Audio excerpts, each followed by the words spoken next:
My name is Engineer Tariq Sangorah. I'm a mechanical engineer as well as a product designer.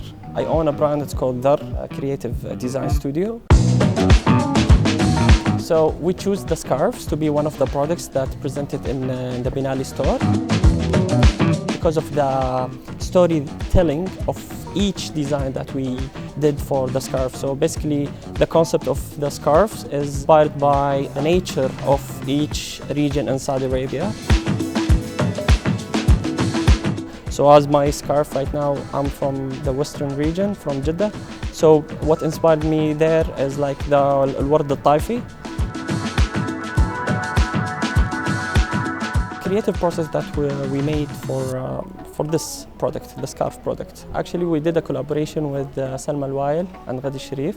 This is one of the good thing in the product design field is to collaborate with artists, with creatives, to build something very new and beautiful.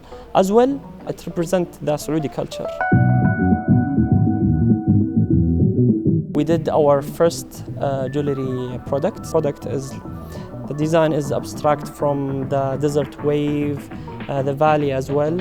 As you can see, the surface of the product is rough to represent the sand. The font or the date that it's mentioned here is the day that Kingdom of Saudi Arabia named that date.